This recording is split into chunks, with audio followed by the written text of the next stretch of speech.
3세대 K5를 타고 달려보겠습니다. 진짜 내가 월급 좀 모아가지고 손에 넣을 수 있는 차니까 이런 K5, 소나타 이런 차들은 많은 분들이 되게 궁금해 하시죠. 저도 그렇고요.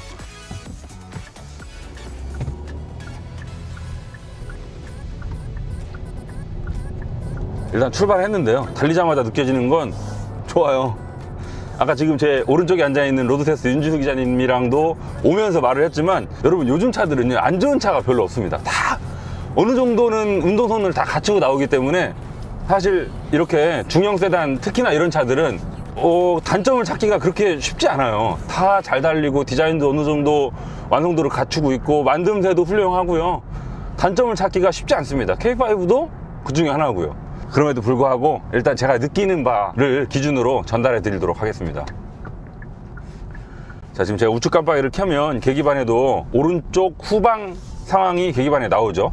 뭐 K9을 시작으로 K7도 그랬었고, 최근에 나오는 모델들의 널리 확대 적용적인 기술인데 이거 상당히 편합니다. 사이드미러를 보고 우리가 차선을 바꿀 수도 있지만 사이드미러보다는 얘가 더 넓은 시야를 제공해 주거든요. 그래서 습관만 되면 얘가 조금 더 널리 볼 수 있어서, 넓게 볼 수 있어서 뭐 편합니다, 확실히. 자, 먼저 엔진 얘기를 해볼까요? 지금 우리가 오늘 타고 있는 K5는 전부 한 가지 엔진만 가지고 있습니다. 1.6 터보 트림이죠. 지금 K5는 엔진이 총 4가지예요 2.0 자연흡기 가솔린, 그 다음에 우리가 타고 있는 1.6 터보, 그리고 2.0 LPI 엔진이 있고, 또 하이브리드, 이렇게 총 4가지 파워트레인을 제공해주고 있고요. 하이브리드는 지금 자동 6단이 들어가 있는 걸로 알고 있고요. 2.0이랑 1.6 이 2가지 모델은 8단 자동이 들어가 있습니다. 시프트 패들도 제공을 해주고 있고요. 네, 엔진이랑 변속기는 이렇게 짝을 짓고 있고요. 지금 우리가 타고 있는 1.6 터보 모델은 저희가 소나타 1.6 터보 센슈어스 이 모델을 통해서 제가 한번 경험을 했던 바가 있는 그 파워트레인이랑 똑같아요. 출력도 똑같고 다 똑같은데, 그때 탔던 센슈어스 때 탔던 느낌이 어땠냐면, 일단 센슈어스 얘기를 해보면 똑같은 차니까 소나타 출시할 때는 2.0을 가지고 기자들을 태웠었거든요. 근데 그 당시에 솔직히 말씀드리면 2.0 엔진 들어갔던 소나타는 야, 이거 완성된 차 아닌 것 같은데? 그리고 또 가속을 할 때도 가속 페달을 끝까지 밟으면 엔진은 막 엥 하고 있는데 차는 나중에서야 천천히 속도를 올려가는, 되게 엔진 음색도 거칠거칠하고 가속도 뭐 별로 인상적이지 않고 되게 실망적이었었어요. 근데 한 몇 달 지나서 센슈어스를 시승해보니 이거는 완전 다른 차인 거예요. 야, 이 정도의 차이라면 거의 2.0의 존재 가치가 무색하겠다, 이런 느낌이 들었었거든요. 그만큼 그 센슈어스에 대한 만족감이 높았었는데, 오늘도 이 K5를 출시하면서 2.0을 가지고 나왔겠지 싶었는데 1.0으로 다 준비했다고 하더군요. 이런 걸 보면 이 소나타 때는 아마 1.6 엔진의 개발이 끝나지 않아서 2.0을 먼저 출시했던 거고, 2.0이 지금 나온 이 시점에는 굳이 2.0보다는 1.6을 태워주는 게 기아자동차 입장에서도 훨씬 자신이 있었겠죠. 센슈어스 때랑 일단 뭐 회전 질감 이런 거는 상당히 비슷하고요. 같은 엔진이니까 나가는 느낌도 보면 네, 이 속도를 뽑아내는 이런 느낌도 상당히 비슷합니다. 엔진 음도 비슷하고요. 근데 조금 차이점이 뭐냐면 소리가 달라요. 엔진 음 자체의 소리는 뭐 다른지 모르겠는데 이 K5는요 센슈어스랑 달리 뭔가 그 사운드 제너레이터를 훨씬 더 많이 가미한 느낌이에요. 양념이 많이 쳐져 있죠. 지금 저희가 컴포트 모드를 달리고 있는데, 주행 모드를 여기 기어 다이얼 뒤에 있는 드라이브 모드, 얘도 다이얼이죠. 이 다이얼을 돌려서 제가 스포츠로 바꾸잖아요. 그러면 이 계기판 그래픽도 바뀌고요. 보세요. 소리가 지금 6000rpm, 한 6200 그 정도에서 변속을 하는데, 높은 RPM을 쓰면 쓸수록 되게 절대 사기통이라고 느껴지지 않는 재밌는 엔진음을 스피커를 통해서 들려줍니다. 아까 오면서 윤지수 기자님은 이거 너무 인위적인 거 아니냐 이렇게 말씀을 하셨는데, 뭐 인위적이에요. 가짜 같은 느낌이 있어요. 누가 들어도 이거 가짜라는 느낌이 전해지긴 하는데, 저는 뭐 재미를 위해서 충분히 넣어줄 수 있을 법한 그런 요소로 보여주고요. 요걸 이제 컴포트 모드로 바꾸잖아요. 그러면 똑같이 가속 페달을 끝까지 밟아도 보세요. 엔진음이 아까랑 달라졌죠. 아까는 되게 좀 그 중저음 영역이 살아 있었는데 컴포트로 바꾸면 그 영역대가 사라지고 사운드 제너레이터가 개입을 하긴 합니다. 소리가 나요. 근데 스포츠 모드에서 훨씬 더 개입을 많이 한다는 거. 센슈어스 때는 이렇게 사운드 제너레이터가 없었던 것 같죠? 아무튼 이 K5는 센슈어스에 비해서 사운드 제너레이터가 훨씬 더 많이 개입한다는 점, 훨씬 더 몰라요, 그 개인차가 있으니까 싫어하시는 분들도 물론 계시겠지만 아무튼 훨씬 더 많이 개입한다는 점, 그게 차이점인 것 같아요. 이 엔진음 자체도 사운드 제너레이터가 안 들어올 때 그냥 엔진음도 그렇게 소리가 나쁘진 않거든요. 확실한 건 2.0보다는 훨씬 좋습니다. 이 회전 질감 느낌도 좋고요, 훨씬 더 매끄럽고 소리도 좋고요. 여러분, 소나타가 됐건 K5가 됐건 1.6 사세요. 가격 차이도 사실 그렇게 많이 안 나거든요. 1.6이 여러모로 저는 만족스럽습니다. 그리고 변속기도 한번 알아보죠. 지금 자동 8단 들어가 있다고 말씀을 드렸었죠. 따로 수동 모드는 없고요. 이 패드를 통해서 업다운을 할 수 있는데, 지금 일단 스포츠 모드로 한번 바꿔볼까요? 스포츠 모드로 바꾸면 바꾸자마자 이 중저음이 쫙 깔리는 게 조금 더 운전자를 흥분시키죠, 나름대로. 그리고 패드를 통해서 변속을 하면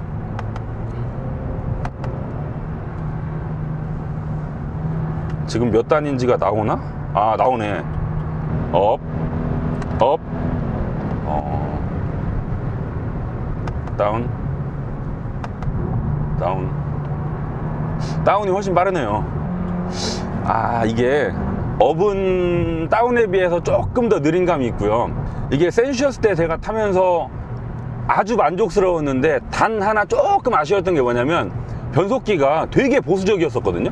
그래서 내가 좀 달릴라 치면 변속기가 내가 달리려는 의도를 막 꾹꾹 눌러 담아요. 나는 고 RPM을 쓰고 싶은데 시프트 다운도 허용을 안 할 때가 많고요. 나는 막 다운 했는데 씹어요. 아, 안 돼, 너무 RPM 높아, 거기까지는 내가 안 해줄 거야, 막 이런 식으로 내가 좀 달리려는 의도를 차가 허용을 안 해주려고 했었거든요. 근데 얘도 비슷하네요.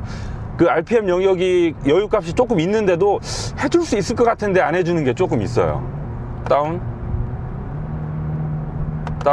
지금도 안 하잖아요. 요 정도면 레드존 찍을 것 같으니까 안 해주는 것 같은데, 방금은 좀 그렇고. 여기서도 다운. 아무튼 지금은 뭐 안 해줄 것 같기도 한데, 엔진을 쥐어짜면서 달리고 싶은 분들이라면 조금 아쉬울 수도 있을 것 같은 그런 느낌이 듭니다. 사람이 운전을 하면서 느끼는 그런 감성적인 측면 있잖아요. 이 센슈어스랑 K5를 타면서 소리가 얼마나 중요한지를 좀 느낄 수 있습니다. 사운드 제너레이터가 되게 적극적으로 개입을 하니까 똑같은 속도로 달리더라도 얘가 좀 더 스포티하게 달리는 그런 느낌이에요. 다운. 2단 안 해주겠지? 안 해주네. 1,500에 달 때 지금 계속 다운하고 있는데 안 해. 이거 봐, 이 정도면 여유 있거든. 2단 들어갈 수 있거든. 근데 안 들어가잖아. 업,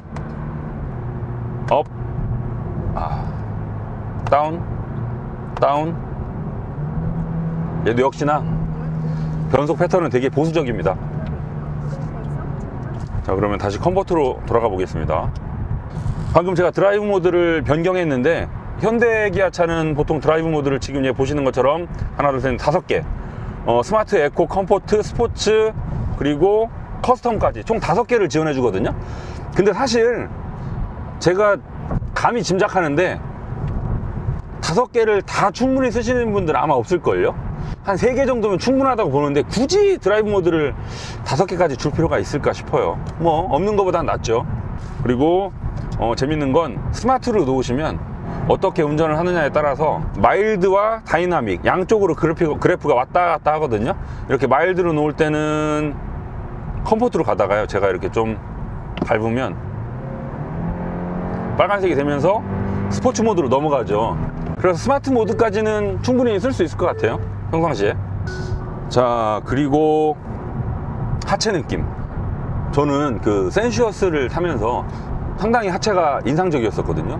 이 성능과 승차감 중심에서 균형을 아주 잘 맞췄다는 인상을 받았었는데, K5라고 해서 다르진 않습니다. K5도 그 중간에 균형을 잘 맞추긴 했는데, 제가 왜 그 설명을 지금 망설이고 있냐면, 저는 센슈어스 때보다 조금 더 통통거리는 것 같아요. 약간 더 단단한 느낌이 있는데, 아까 중간 K7에서 운전자 교대할 때 다른 기자들한테 어땠냐고 여쭤보니까 기자들마다 느낌이 좀 다 다른 거예요. 어떤 사람은 센슈어스보다 부드러웠다, 어떤 사람은 더 단단했다, 이렇게 의견이 좀 갈려서 제가 확실하게 이렇습니다 하고 말씀드리기엔 약간 조심스럽고요. 저는 일단 센슈어스보다 조금 더 통통 튀는 느낌이 있어요. 조금 더 단단한 것 같은 그런 느낌이 있습니다. 어쨌거나 승차감은 절대 포기하지 않는 세팅이고요. 이 얘가 가지고 있는 180마력의 출력을 커버하기에는 충분할 정도로 뭐 조여놓은 느낌입니다. 아까 그 중간에서 운전자 교대할 때 기아차 관계자분한테 여쭤봤더니 보통 이렇게 형제차들 있잖아요. 뭐 K7 그랜저, 소나타, K3 아반떼 이런 차들이 보면 기아차가 조금 더 스포티하게 만든다고 하시더라고요. 아 근데 나는 절대 그렇게 안 느꼈는데. 아니 근데 확실하게 말할 수 있는 게 K7이 그랜저보다 더 부드러웠어. 훨씬 더 아저씨 취향이었었거든. 그랜저가 훨씬 더 빠릿빠릿하고, 신형 그랜저 말고 구형 그랜저랑 신형 K7이랑 비교했을 때 K7이 훨씬 더 부드러운 취향이었었는데, 글쎄요, 얘는 그 그랜저와 K7이 가지고 있던 그런 정도의 차이는 안 나고요. 되게 비슷한데 조금 더 단단한 느낌입니다, 저는. 그래서 뭐 승차감 때문에 나는 A 말고 B를 사야지 라고 결정을 하시기에는 그 차이가 되게 미미하다고 보여집니다, 저는. 이 정도면 뭐 센슈어스도 그랬지만 얘도 상당히 조율을 잘 해놓은 것 같아요. 이렇게 치고 나가보면 가속 잘해요. 뭐 시원시원하게 막 쭉 나가는 느낌은 아닌데 은근하게 속도를 잘 높여줍니다. 딱 180마력의 느낌이에요. 제가 나름 느끼기에는 그 200마력대, 300마력대, 400마력대, 500마력대 이렇게 차마다 그 100마력대를 딱 커트라인으로 느낌이 다 달라지거든요. 제가 느끼기엔 어떤 느낌이냐면 200마력대는 그냥 재밌어요. 그냥 타고 다닐만 해요. 그리고 300마력대 되면 약간 이제 그때부터 밟는 대로 나간다는 느낌이 나고요. 400마력대는 되게 그때부터 손끝에 조금씩 땀나기 시작합니다. 막 밟을 때를 기준으로. 그리고 500마력대부터는 그때부터 이제 힘이 잉여해요. 남아요. 그리고 600마력 넘으면 무섭죠, 이제 그때는. 까불면 안 되겠구나. 그런 느낌이 나죠. 근데 얘는 딱 100마력 후반대? 일상적으로 타기에 충분한 정도. 방금도 제가 차선 변경을 했는데요, 뒤에 다가오던 트럭이 거리가 그렇게 멀진 않았었거든요. 근데 여기에서 만약에 얘가 100마력 초반이다 그러면 제가 못 껴들죠. 제가 충분한 거리를 확 벌릴 수 없으니까 못 껴들거든요. 근데 이렇게 힘이 좀 나름 자신이 있으면 차선 변경도 훨씬 적극적으로 할 수 있죠.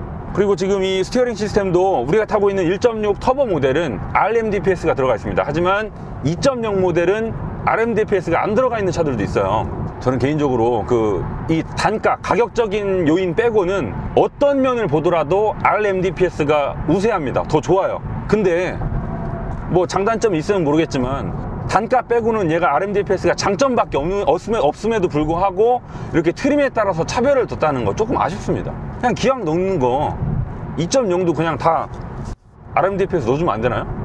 기아차에서 이 차 출시할 때 계산기 두드리시는 분들이 제 말을 들으신다면 야, 우리라고 그러고 싶었겠니? 라고 답변을 하시겠죠. 위에서 이제 경영진들이 이건 단가 얼마에 맞춰라. 자, 그리고 지금 속도가 여기가 제한속도 몇이지? 100이구나. 지금 제가 102km로 달리고 있거든요. 그 정도 속도로 달리고 있고요. 노면 상태는 그냥 일반적인 수준입니다. 얘가 지금 아스팔트 아니죠? 세멘 노면을 달리고 있는데 아까 저희가 오면서도 제가 조수석에 앉아서 느꼈지만 풍절음은 일단 만족스러워요. 이 풍절음이 좀 적은 이유가요, 여기 보시면 1열 유리에 무려 이중접합 차음 유리가 들어갔습니다. 중형 세단. 그러니까 중형 세단에 이중접합 차음 유리를 넣는 사례가 흔치 않죠. 진짜 없죠. 근데 지금 얘 K5는 요게 들어갔다는 점, 그리고 소나타도 마찬가지지만 이 플래그 타입의 사이드미러가 들어갔다는 점, 요 두 가지 요인만으로도 이 부분에서 발생해될 수 있는 풍절음은 많이 줄여줄 수 있거든요. 풍절음은 거슬리는 게 거의 없었는데 다만 이 노면에서 올라오는 소음 있잖아요, 그건 이 차급의 한계가 좀 느껴지더군요. 사실 풍절음 같은 건 차를 디자인할 때부터, 그 풍동실험 할 때부터 결정이 되는 거고, 이 노면에서 올라오는 소음은 나중에라도 휠하우스 내부라든가 엔진 격벽이라든가 이 차체 언더 패널이라든가 곳곳에다가 흡음재를 얼마나 집어넣느냐에 따라서 얼마든지 좌우될 수 있는 요인인데, 그거 역시도 다 돈입니다. 그리고 또 그걸 얼마나 많이 넣는지는 브로셔에 딱히 넣지도 않고요. 넣는다고 해도 사람들이 그 차를 구매하는데 크게 가감 요인이 안 돼요. 그렇다 보니까 많은 차들이 이런 노면 소음에 있어서는 정말 딱 차값에 어울리는 정도만 성능을 보여주죠. 얘도 예외는 아니고요. 이 3천만 원대 중형 세단급의 노면 소음이 올라옵니다. 그렇게 조용한 느낌은 아니죠, 노면 소음은. 근데 그렇다고 막 시끄럽지도 않고, 아까 제가 시승기 시작하면서 말씀드렸지만 이런 게 애매한 거예요. 좋지도 않고 딱히 나쁘지도 않고. 근데 일단 노면 소음은 그렇고요, 풍절음은 만족스럽습니다. 뭐 거슬릴 일 없어요. 브레이크 페달 담력도 초반부터 많이 들어오네. 뭐 딱히 말씀드릴 필요가 없을 정도로 뭐 이질감은 없는데, 그 안에서 초반에 밟으면 처음에 푹 꺼지고 나중에 밟히는 타입이 아니고 초반부터 담력이 많이 오네요. 초반부터 밟는 대로 솔직하게 속도를 줄여줘요. 그러니까 부드럽게 한답시고 처음에 푹푹 꺼지게 만들어 놓으면 오히려 더 스트레스 받거든요. 나중에 가서 내가 생각한 것만큼 속도가 안 주니까 더 밟아야 돼서 오히려 그게 스트레스 받는 경우가 있는데, 이 K5는 그렇진 않습니다. 네, 방금 지금 앞차와의 거리가 너무 가까워지니까 삐비삐비 하고 경고음을 내줬잖아요. 지금 아까 그 K5 상품 설명할 때 들어보니까요, 지금 얘는 어떤 파워트레인이건 어떤 트림이건 긴급제동 보조, 그리고 차선 이탈 방지, 또 후측방 경고, 이런 장치들은 공통으로 적용을 했다고 말씀을 하시더군요. 그리고 거기에다가 이 드라이브 와이즈 반자율 주행 기능까지 적용을 하면 지금 얘처럼, 뭐 얘기 나온 김에 한번 해볼까요? 자, 켰죠? 그리고 속도를 100에 딱 맞추겠습니다. 그러면 지금 HDA 모드로 들어갔습니다. 고속도로 주행 보조 모드이고요. 이 상태에서 손을 살짝 떼면 역시나 현대기아차가 이 부분은 항상 잘해왔던 부분이거든요. 그리고 여기 룸미러 뒤쪽으로 보시면 그 반자율 주행 기능에 들어가는 카메라 모듈이 포함되어 있는데, 이것도 이 K5에 이르러서는 전방을 확인할 수 있는 각도가 100도로 더 넓어졌다고 합니다. 훨씬 더 정밀하게, 더 넓게 반자율 주행 기능을 구현할 수 있겠죠. 지금도 제가 손을 살짝 떼보면 역시나 왼쪽 오른쪽 튕기지 않고, 제가 브레이크 밟은 거 아니거든요. 지가 부드럽게 속도를 줄이네요. 그리고 여기 공조장치에 보시면 지금 푸어, 굿 이렇게 나무 옆으로 그래프가 있거든요. 요게 이제 이게 사람이 올렸다 내렸다 하는 게 아니고, 지금 현재 대기의 질을 스스로 판단해서 요게 푸어로 가득 차게 되면 스스로 공기 정화 기능을 가동시키는 겁니다. 아까 저희가 실내 디자인할 때 말씀드렸던 그 기능이에요, 얘가. 요즘 사람들이 하도, 특히 국내 소비자들에 한해서 미세먼지가 이슈화 되다 보니까 이런 기능들도 자동차 회사들이 신경을 엄청 쓰고 있는 거죠. 우리가 좋은 차를 살려면 똑똑해져야 됩니다. 이것도 해주고 저것도 해주고 이건 왜 안 좋아 하고 다 지적을 해야 자동차 회사들이, 아, 소비자들이 이런 것도 다 지적을 하는구나, 고쳐야 되겠는데? 하고 넣어줄 거 아니에요. 그리고 여기 메뉴를 들어가 보시면 차량에서 계기반 테마 B로 바꾸시잖아요. 그러면 여기 가운데 LCD 계기반을 통해서 되게 예쁜 그림이 뿌려지는데, 멀리 지평선이 그려져 있고요. 위에 지금 파란 하늘 있잖아요. 요게 현재 날씨를 반영해 준다고 합니다. 흐린 날은 여기 계기반의 그래픽도 흐리게 나오고, 비 오면 비 오고, 맑은 날은 지금 얘처럼 푸른 하늘이 그려지고요. 이런 것도 사실 별거 아닌 잔기술인데, 그냥 이미 있는 LCD 액정을 가지고 소프트웨어적인 양념을 첨가해 가지고 훨씬 더 재미있는 효과를 연출해 주는 거죠. 뭐 좋습니다. 하지만 가독성에 있어서는 지금 RPM과 RPM과 현재 속도를 다 숫자로만 보여주기 때문에, 내가 지금 엔진의 힘을 얼마나 쓰고 있는지, 얼마나 빠른지 이걸 직관적으로 알기에는 어렵죠. 그래서 그냥 테마 A로 원래 모드로 가시면 이렇게 전통적인 다이얼 그래픽도 확인을 하실 수가 있습니다. 그리고 이 상태에서도 드라이브 모드를 스포츠로 바꾸시면 훨씬 더 스포티하게, 바탕이 하얀색에다가 바늘은 빨간색으로 이렇게 그래픽도 변경이 되고요. 그리고 그래픽 얘기가 나온 김에 여기 메뉴 화면을 보시면 지금 이 K5의 전체 테마는 바이올렛입니다. 보라색. 그래서 지금 얘도 보라색으로 백그라운드가 칠해져 있고요. 셋업으로 가보셔도 모든 메뉴가 다 바이올렛으로 칠해져 있죠. 그리고 아까 실내 디자인할 때도 말씀을 드렸지만, 요런 처리, 차에서 디스플레이가 쓱 하고 고개를 내밀고 삐져나오는 이런 느낌, 운전을 하면서도 이렇게 보면 되게 좋아요. 계기판 그래픽 바꿀까요? 네? 그래픽 바꿔볼까요? 네. 커스텀, 스마트, 에코, 컴포트, 스포츠, 커스텀. 이 계기판 그래픽이요, 소나타 때도 그랬었고 산타페 때도 그랬었고, 그 풀 LCD 계기판에 들어가 있는 차들이 제가 그때 시승기 때 뭐라고 말씀을 드렸었냐면, 아니 기왕 LCD를 달아놓은 거 이 드라이브 모드 바꿀 때 그래픽을 훨씬 더 역동적으로 애니메이션 처리까지 해가지고 바꿔주면 어떨까 라고 말씀을 드렸었거든요. 그 모드에 따라서 그래픽이 별 차이가 없었어요. 되게 평면적이고 그냥 색깔만 바뀌는 수준. 그래서 조금 아쉽다 라고 말씀을 드렸었는데, 얘는 확실히 좀 개선된 느낌이 납니다. 이 풀 LCD의 장점을 훨씬 더 잘 살리고 있어요. 그리고 주행 모드를 바꿀 때마다 저기 앰비언트 라이트의 색깔도 함께 바뀌죠. 얘도 다시 한번 바꿔볼게요. 지금 커스텀이고요. 이 상태에서 스포츠 빨간색, 역시 컴포트는 바이올렛, 그리고 에코는 푸른색, 스마트는 파란색. 조금씩 다 다르네. 이 앰비언트 라이트는 지금 여기도 들어가 있고 도어 트림 옆구리에도 길게 지나갑니다. 지금 우리가 타고 있는 시승차는 휠이 18인치가 끼워져 있거든요. 이 K5는 가장 하위 트림을 사시면 16인치부터 시작을 하고요. 1.6 터보 모델에서 스타일 패키지를 넣으시면 19인치 휠까지 적용 가능하세요. 근데 사실 제가 운전을 해보니까 18인치도 충분히 좋아서, 그리고 밖에서 봤을 때도 18인치 정도면 그렇게 디자인적으로 손해보는 느낌도 없거든요. 사실 제가 운전을 해보니까 19인치는 지금 이 출력이나 뭐 전체적인 운동 성능을 봤을 때 19인치는 약간 오바스러울 것 같아요. 저라면 18인치 휠을 고르겠습니다. 여기 공조장치를 보시면 지금 여기 온도가 지금 현재 21.5도, 뭐 24.5도 이렇게 좌우가 따로 설정이 되어 있잖아요. 요 숫자들이 나오는 게 세그먼트 방식 LCD를 쓰고 있는데, 이게 지금처럼 그늘 속에 들어갈 때는 아무 문제가 없습니다. 하지만 아까 제가 동승석에 앉아서 오다가 햇빛이 여기 직방으로 딱 맞으니까 요 숫자가 안 보이더라고요. 그런 점은 글쎄요, 뭐 기술적으로 극복이 가능할지 모르겠는데 그런 점은 일단 조금 아쉬웠습니다. 근데 그 와중에도 여기 액정은 잘 보여서 큰 문제는 없을 것 같고요. 여기 액정 숫자가 잘 안 보인다는 거.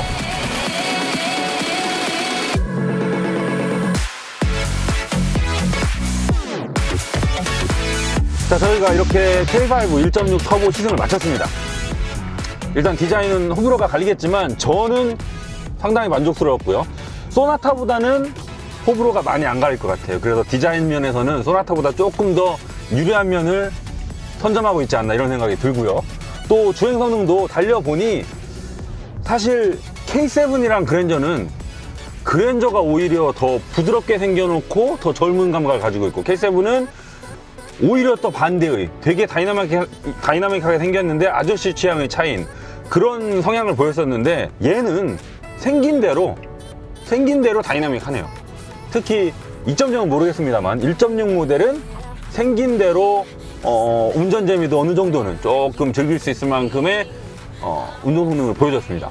그래서 저라면 2.0 말고 1.6을 사실 것 같거든요. 제가 이 K5는 2.0 몰아보지 않았습니다만 만약에 소나타랑 똑같다면 저라면 망설이지 않고 1.6을 살 것 같네요. 가격은요, 지금 트림에 따라 물론 다르긴 하지만 2,300, 400 그 정도에서 시작을 하고요. 옵션을 막 넣기 시작하면 최상위급으로 갔을 때는 3,000 중반이 가까워지기도 합니다. 소나타 대신 이거 사도 될까요? 네, 소나타를 사실지 K5를 사실지는 디자인 보고 마음에 드는 거 고르시면 될 것 같아요. 실내 디자인은, 실외 디자인은 여러분들이 충분히 보셨으니까 나름의 판단에 맡기시면 되고, 실내도 물론 마찬가지긴 하지만 현대는, 그리고 소나타는 훨씬 더 화사하고요. 되게 우아해요. 곡선이 많죠. 근데 보시는 것처럼 K5는 조금 더 직선적이고 묵직하죠. 이 우드그레인의 적용폭도 훨씬 넓고요. 이런 점들, 이런 취향들 본인이 판단하셔서 고르시면 될 것 같고요. 제가 센슈어스도 타보고 지금 이 K5 1.6 터보도 타봤지만 운동 성능은 상당히 유사한데 얘가 조금 더 통통 튀는 느낌이 있으니까 뭐 직접 두 개 다 시승해 보셔도 되거든요. 그런 점들 판단해 보시면 될 것 같고, 저라면 그냥 거의 디자인으로 선택을 하셔도 크게 후회하지는 않으실 것 같습니다. 자, 그러면 이것 때문에 이 차 살 수 있다. 정말 마음에 드는 한 가지. 디자인이죠. 이거는 진짜 이거는 좀 아닌 것 같다. 브랜드 엠블럼. 이 차는 좋은데 사실 어찌됐건 야 니 차 너 못 타 그러면 기아 타 이렇게밖에 안 되잖아요. 그래서 이렇게 K5 같은 차들이 기아차의 브랜드 가치를 점점점 올려주면 나중에는 너 못 타니 기아 타 했을 때도 지금처럼 조금 자부심이 적은 상태는 벗어날 수 있겠죠. 참 잘 만든 차다 이 말씀이시네요. 네, 뭐 내구성은 지켜봐야 되겠지만 지금 1.6 터보 엔진에는 그 현대자동차가 자랑스럽게 그 발표를 했던 CVVD 기술도 들어가 있잖아요. 신기술이다 보니까 아직 내구성은 검증되지 않았어요. 그렇다 보니까 이런 점은 조금 시간을 두고 지켜봐야 되겠지만 일단 결과물은 성능도 그렇고요, 출력도 그렇고요, 연비도 그렇고요, 상당히 만족스럽거든요. 그래서 저는 1.6을 추천드립니다. 다시 한번 말씀드리지만 이상 이광환 신동민이었습니다. 안녕.